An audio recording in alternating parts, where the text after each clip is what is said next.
I'm severely handicapped because I can't show you any slides, but that makes my presentation actually shorter, right? So I'll try my best, and perhaps we can do something more in votre donner, but I'll try my best to give a presentation without anything visual, without any slides. So my topic is Catholic attitudes toward Buddhists in Thailand, and it's a limited study of Bangkok Catholics. Okay. The contents of my presentation. First, I'm going to talk a little bit about the Thai context, the religious context in Thailand. Then I'm going to draw on the theory of the theology of the religions, the three model typology: exclusivism, inclusivism, and pluralism, which has already been mentioned today. And I will explain a little bit about the 9 subjects that I interviewed, their views, just briefly. And finally, I will make some observations from the interviews. Okay. So now first the Thai context. So Thailand is overwhelmingly Theravada Buddhist. About, minimum 90%. Some people say 95%.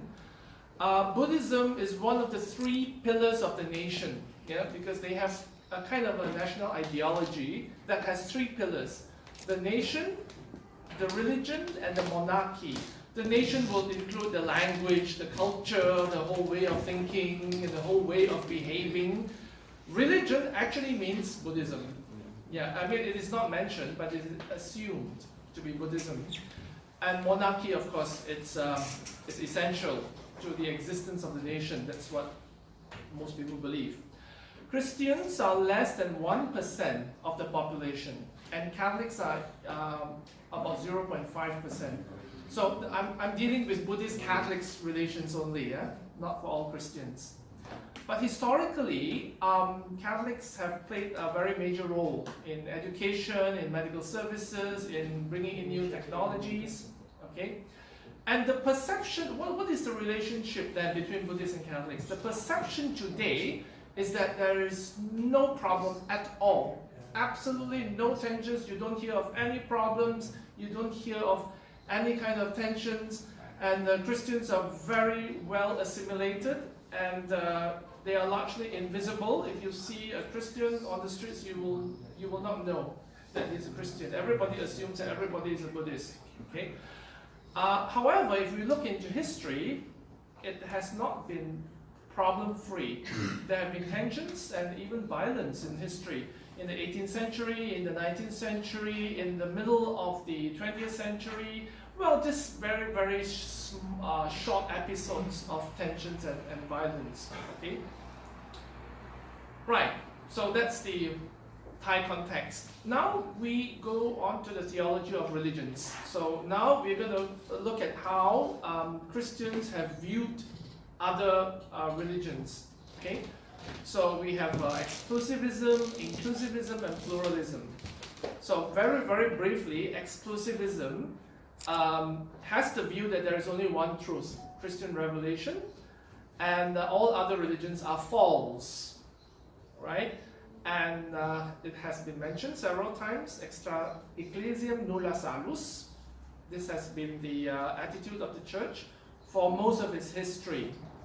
Okay, that's exclusivism. I'm going to skip. I'm going to go to inclusivism. Inclusivism means that, well, there is only one truth, the Christian revelation, but others can also be saved. Non-Christians can also be saved. However, they are all saved through Christ.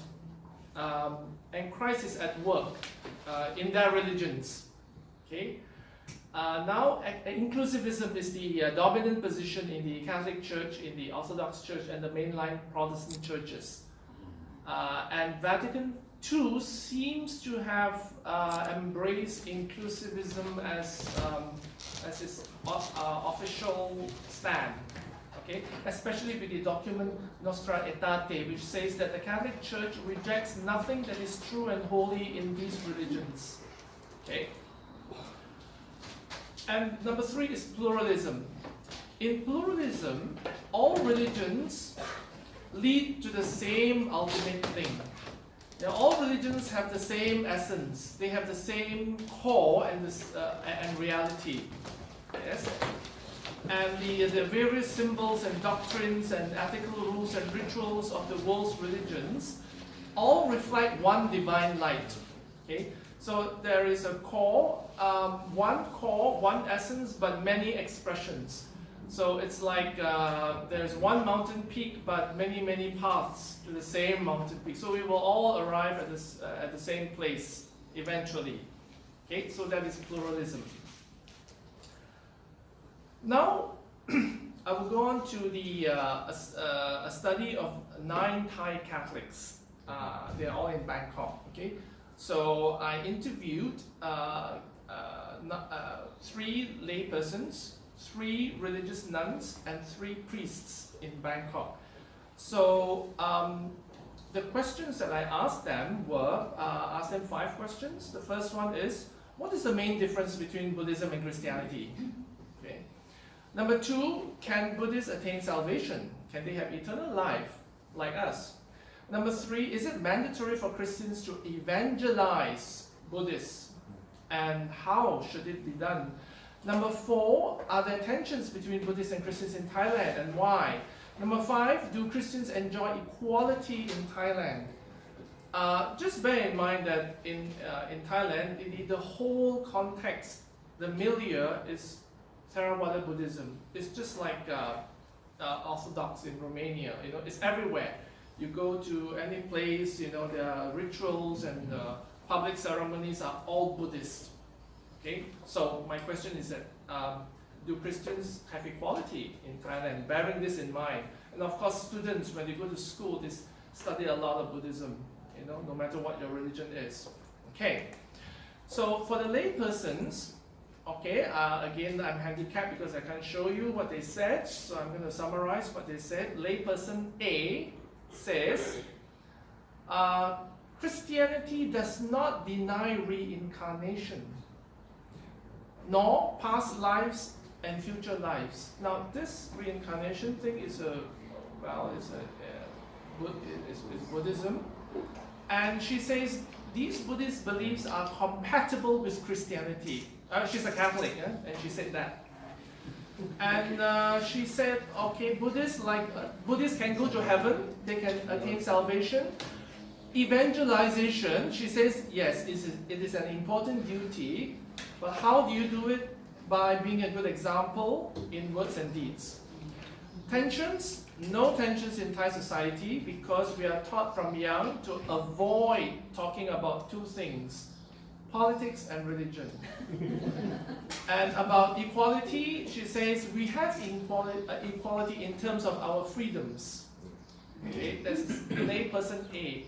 Layperson B says that Buddhism and Christianity have the same moral and ethical values, but they use different stories to teach these values. They have different stories.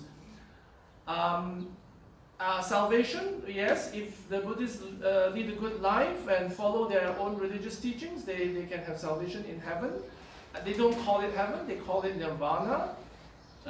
Different words, but they can have it. Tensions, no tensions in Thai society. Again, he says, we are taught from young to avoid 2 things, politics and religion. That's why there's no tension.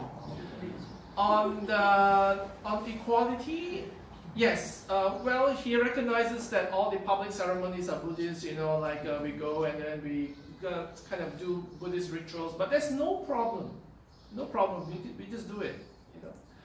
Okay, layperson C, she says not much difference between Buddhism and Christianity, but the differences are actually not in the religions, but in the persons, because she says that she has been heavily evangelized by Protestants. Protestants always wanted to convert her. Yeah, she's a Catholic. Okay? So the tension is more between the different Christian churches rather than between Christianity and Buddhism. Karma and reincarnation. She says it is possible in Christianity. She says, well, we are energy. I think she's a little bit into the New Age thing. She says, we are energy and all this, so why not? You know, we could be reincarnated. Okay. She's a Catholic, yeah? But she says it's possible in our religion to be reincarnated. Okay. Salvation, yes, all can have salvation, yes. And evangelization, okay, it's a good thing, but do it through example, not going out to convert people. Tensions, no tensions. And she says that Thailand handles different religions very well. She says Thailand has a very cool way of handling religion, so there's no tensions. Equality, she says yes, we enjoy equality. And Thailand is an example of acceptance. Okay, so these are the three lay persons. Now we go on to the three nuns. Okay, these are religious nuns. Huh?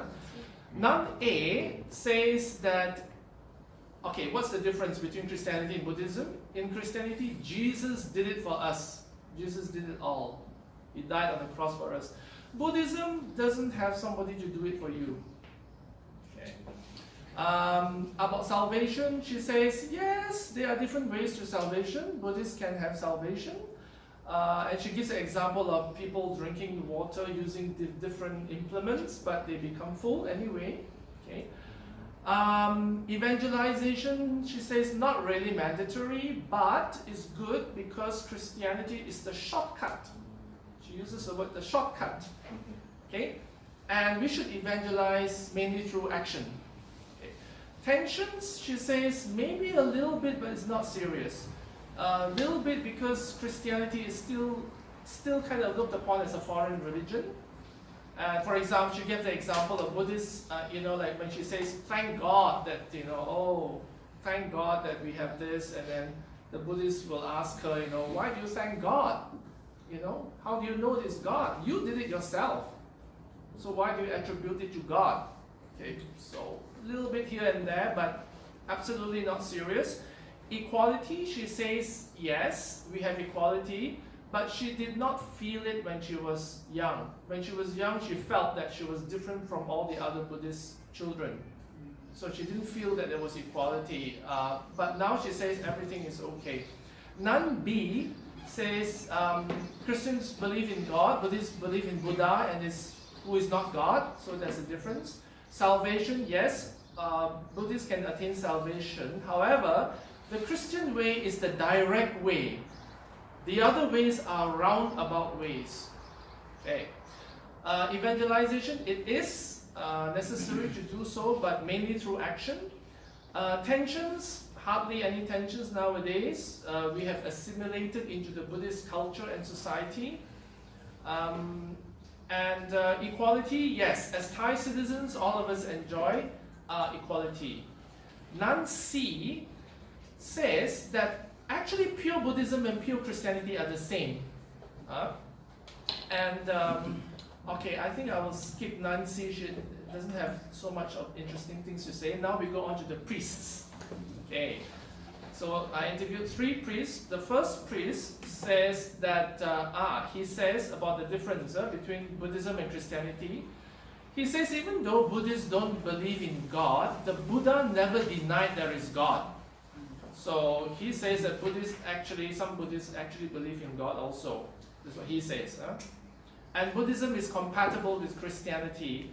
They have the same goals, the same moral and ethical values. Salvation is, yes, Buddhists can attain salvation, but they call it differently. They call it nirvana. We call it heaven. About salvation, he says there are many ways to salvation. Buddhists can have salvation, yes. But the Christian way is grade A. Grade A. And then he says there's grade B, grade C. I don't know what that means. But he says school grades. Christianity is the grade A. And it's the best way. Okay. Evangelization is important, but the crucial question is how. We have to do it by example. Priest B says that, Buddhism has no God, but we have the same ultimate goal. Okay. Priest B, I would also kind of skip. I will go on to priest C. Okay. Priest C says, Christianity believes in God who is beyond and above nature.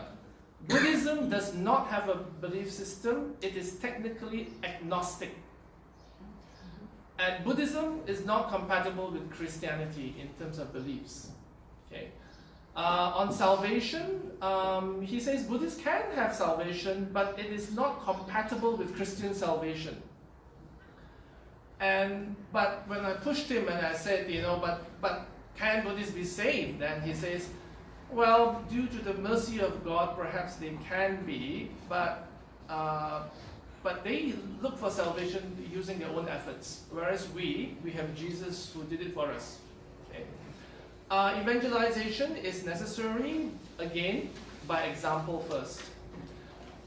Tensions, there is very little tension because Thai people avoid confrontation. And about equality, he says, we don't actually enjoy equality. What we enjoy is tolerance. That's pre-C, okay? So this is a summary of the interviews. So what do you think about the interviews? Is this something surprising?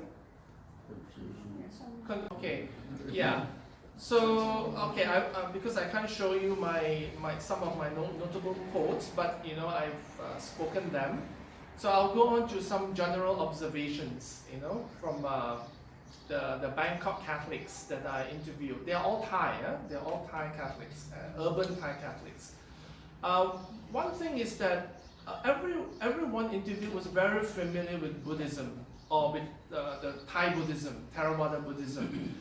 The concepts of all this karma and rebirth and Buddhist stories, they are very familiar with these things.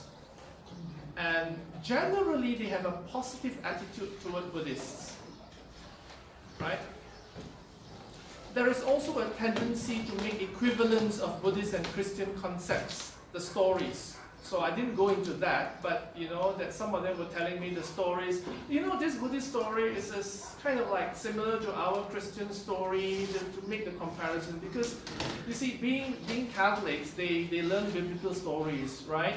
But being Thai, they also learn all the Buddhist stories, by just natural assimilation. You just hear it when you talk with your friends, they will talk about the Buddhist stories and all this. So they tend to make the equivalence. Oh yeah, this is like this is like that.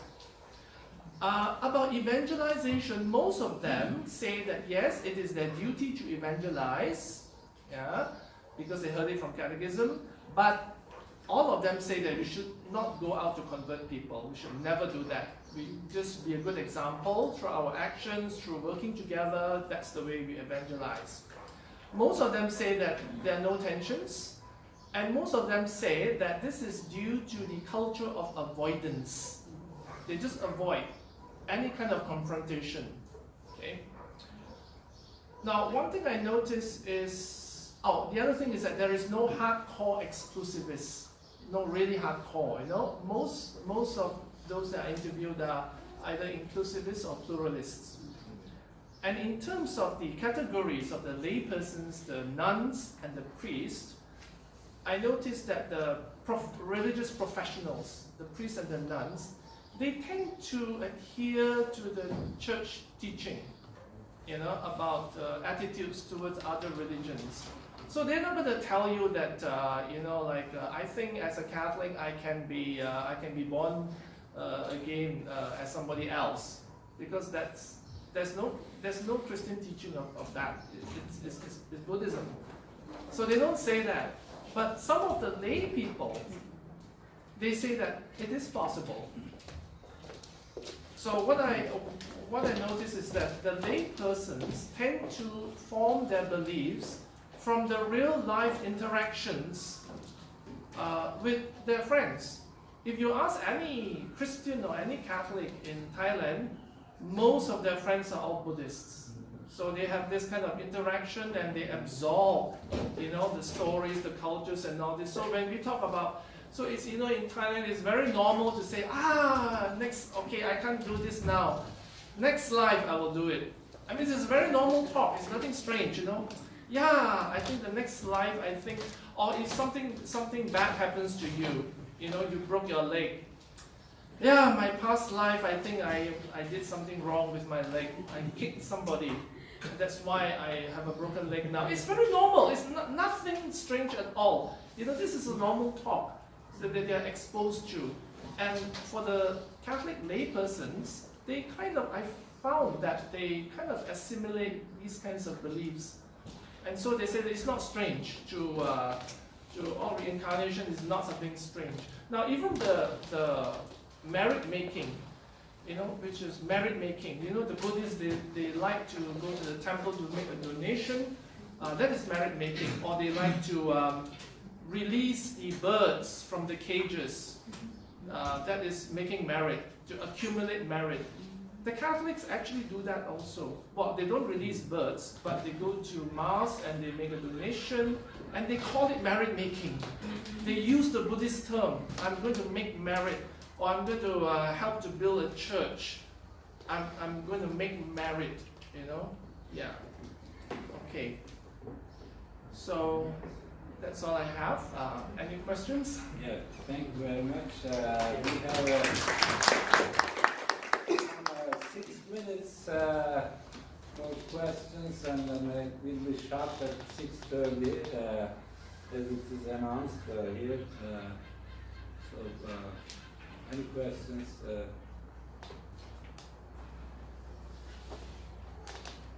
Earlier you mentioned inclusionism. Wouldn't that also just be tolerance? What do you mentioned the 3 signs of religion, but would inclusionism in that just be the fact that you are tolerant of another sect or another person's beliefs? Well, my own interpretation is that you're just being tolerant. Okay. That's my interpretation also. I see eye to eye with you on that. Okay. So you mean inclusivism equals tolerance? It could be seen as tolerance, rather than acceptance, right? Joe? I wonder if you include it as a factor, like for example, the age, the socioeconomic standing of the respondent. Yes. And if, for example, another thing, like the lay where they got their education, did they study in Catholic, like for example in Assumption University, or in a non-Catholic Yes. Okay. So because I didn't show the slides, I also included their ages and their professions, their occupations. But yes, the ages for the informants were 40s and 50s. So I kind of like, I didn't want like too young or too old people. And educational level, they were all about similar. They all had bachelor's degree for the lay people. And socio-economic level, they were middle class. So I did control that also. For the education, as far as I know, all of them went to Catholic schools. But I think it's very, very normal for Catholics to actually go to a Catholic school. But bear in mind that in the context of Thailand, a Catholic school is maybe 95% Buddhist. Yeah. So there's Catholic school, well, what does it mean? Sometimes it doesn't mean anything. Questions. Thank you. Very interesting presentation. My question is first, don't you think that Buddhism and Christianity have no contradictions and have no tension, yes, owing to some common ideas? For example, we can compare 10 commandments and 8 steps to be enlightenment, yes, like in Buddhism, for example. And second question, yes, second question. I don't know, maybe you explain it. Can we describe reincarnation in terms of salvation? Can we compare these notions, reincarnation and salvation from Christianity? Thank you very much. Now about the no tensions. It's not due to any kind of, well, you're talking about commandments and all this, you know, like maybe teachings. Something in common. Yes. Something in common. Yes. Okay, now I would say that there are no tensions because they have something in common, and that thing in common is being a Thai. Yeah, it's because you see, about 100 years ago in the 1930s, there was a huge nationalistic movement, and the government at that time tried to make the country homogeneous, tried to make everything Thai. So all the minority languages were wiped out, actually, you know, and everybody became Thai.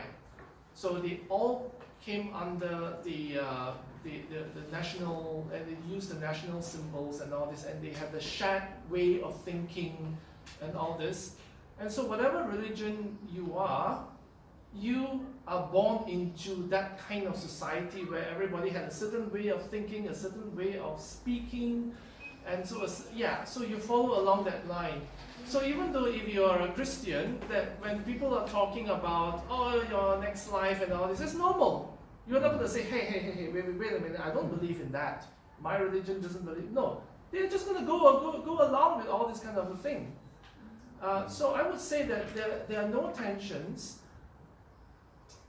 mainly because everybody is subsumed under the Thai nationality and the Thai culture.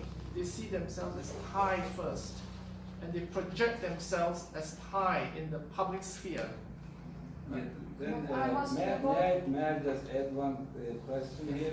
Do you think that the Catholicism there are measured according to the Thai Buddhism? Can we say this in this interview? Sorry, measured? Measured or expressed through the say glass of Thai Buddhism instead of an independent belief system. Is that the conclusion we can? I'm willing to go with that partially. Yes, because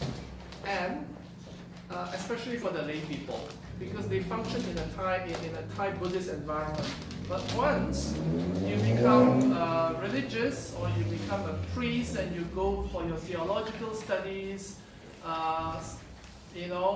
probably in Rome and all that, then you begin to change. Then you begin to kind of like purge yourself of those kinds of beliefs.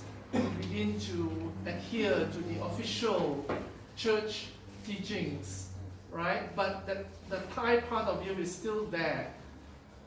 Yeah, so I'm willing to go with that up to a certain extent. Yeah. And the other question is, Incarnation and salvation.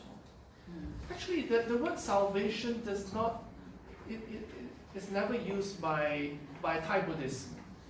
Yeah, they don't use the word salvation. Is something very Christian.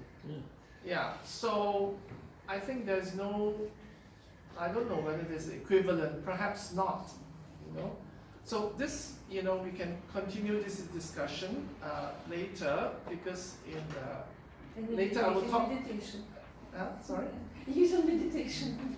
No, what I mean is that my next discussion in Alterity, I'm going to talk more about the particularities, where we're going to go into that. That can we actually equate a concept from one religion with another religion, or is it that we have to keep them separate?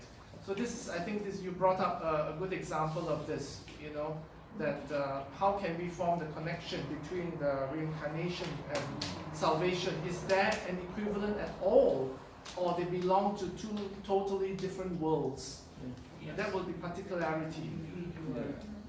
Thank you very much.